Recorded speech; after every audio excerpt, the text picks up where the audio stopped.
Bom, se você gostar do conteúdo, desde já eu peço, se inscreva no canal, ative o sininho da notificação. Tenho certeza que de alguma forma esse canal vai ser útil, para você, para abrir a sua mente, o seu entendimento. Aqui hoje nós vamos tratar a questão da idolatria, O que torna um livro sagrado? Quem torna um livro sagrado ou não são aqueles que o escolhem para ser o seu livro de cabeceira, para ser o seu livro sagrado. No caso dos cristãos, eles escolheram a Bíblia para ser o seu livro sagrado. No caso dos muçulmanos, dos islâmicos, eles escolheram o Alcorão. O que acontece é que quando você escolhe um livro para ser o seu livro sagrado, você coloca uma venda, nos seus olhos, a venda da idolatria sobre aquele livro. Isso atrapalha você enxergar o conteúdo, o que está escrito ali, o que está relatado, impede você de ver os erros e os acertos, daquele livro, daqueles relatos. Citamos aqui o caso de Lucas, em Mateus, onde Lucas fala que Jesus passou a sua infância em Nazaré, enquanto que Mateus diz que não, Lucas não passou a sua infância em Nazaré, Lucas passou a sua infância no Egito. Então são dois relatos, antagônicos, contrários um ao outro. Isso acontece em toda a Bíblia. Sempre que você pega um capítulo que trata de um determinado assunto e vai ver se o assunto, ou o relato é idêntico no outro capítulo, no outro livro, você vai encontrar controvérsias e divergências. O que aconteceu? Criou-se um consórcio, uns 200 anos atrás, para poder falar a respeito de um suposto arrebatamento que a Bíblia promete para o futuro. E esse consórcio vem se renovando, a cada geração. Muita gente tem se dado bem através desse consórcio e muita gente tem se dado muito mal, porque tem tomado isso como verdade, isso tem prejudicado a sua vida, tem prejudicado a sua convivência com as pessoas e muitas vezes até trazendo depressão e outras coisas, porque elas abraçam aquilo que é dito como verdade por esse consórcio, quando na verdade não é. Quando a gente pega a Bíblia, a gente vê Jesus ele prometendo vir naquela geração. Ele promete uma consumação dos séculos naquela geração, na primeira geração. Temos tratado disso aqui, temos dito que isso era aquele período da lei que estava para passar e começar um novo tempo, um novo céu, uma nova Jerusalém descendo do céu, para que o povo de Israel vivesse nela, para que o mundo vivesse nessa nova Jerusalém que estava descendo do céu nos dias de João. Mas esse consórcio ensina o contrário, ok? E como a idolatria ela cega as pessoas não conseguem ver coisas como essa que eu acabei de citar, entre Lucas e Mateus, também tem fatos, por exemplo, entre Marcos e João. Por exemplo, João, ele escreve que em João 3,16, a Bíblia diz o seguinte: porque Deus amou o mundo de tal maneira que deu seu Filho unigênito, para que todo aquele que nele crê não pereça, mas tenha a vida eterna. Porquanto Deus enviou o seu Filho ao mundo, não para que julgasse o mundo, mas para que o mundo fosse salvo por ele. Bonito, né? Uma das passagens mais usadas pelos cristãos nos nossos dias. Uma passagem, uma fala, uma narrativa muito bonita. Mas será que a Bíblia, ela confirma isso que João está escrevendo aqui? Aqui ele disse que ele veio para que não condenasse o mundo, mas para que o mundo fosse salvo por ele. Será que Jesus realmente não condenou o mundo? Será que Jesus realmente veio para a salvação da humanidade? Ou Jesus, ele queria que alguns crescem e outros não crescem, que outros fossem condenados?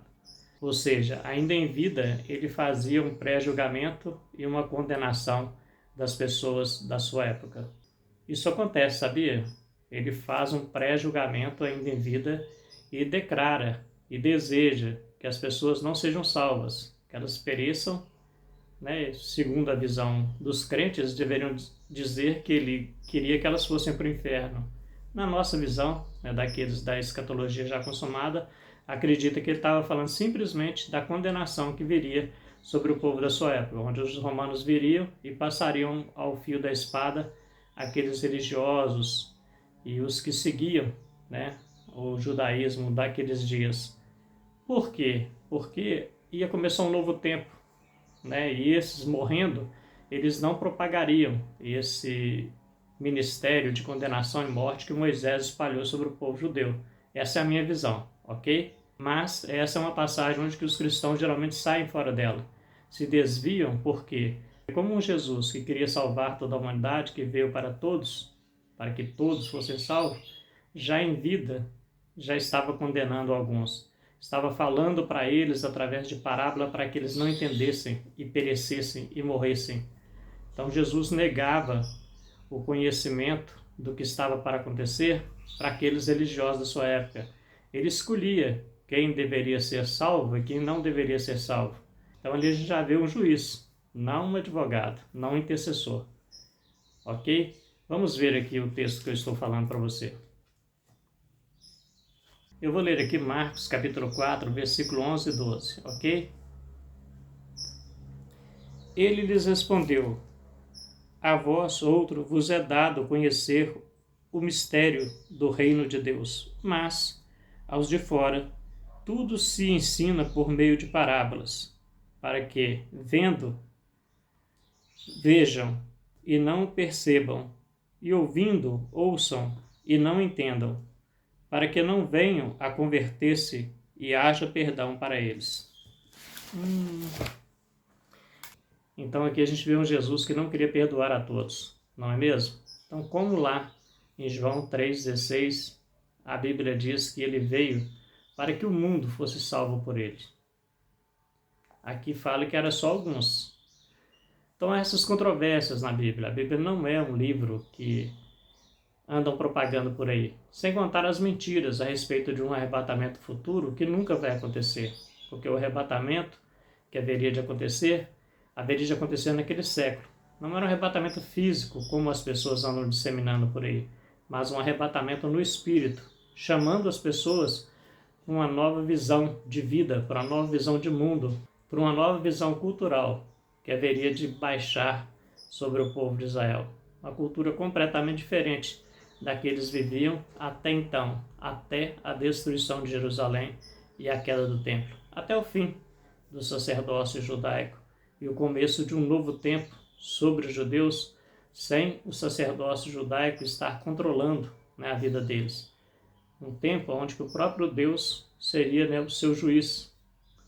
O próprio Deus orientaria e mostraria para eles o que eles deveriam e o que eles não deveriam fazer para o bem próprio das suas vidas e para o bem da nação de Israel. Eu vou deixando por aqui um forte abraço, espero que você não seja um desses que seja idólatra, a ponto de não perceber as controvérsias que existem no seu livro sagrado, porque quando você tem essa abertura para perceber as controvérsias do seu livro sagrado, e eu não estou citando aqui só a Bíblia, você trabalha com a perspectiva melhor, você age, pisando em solo fértil, solo também rochoso, ok? Porque você está alicerçando e pisando nas verdades e não numa narrativa de alguns que querem se dar bem em cima da sua simplicidade e, infelizmente, até da ignorância, ok? Falo isso porque eu já passei por isso, vivi isso, e sei que isso acontece em larga escala, infelizmente.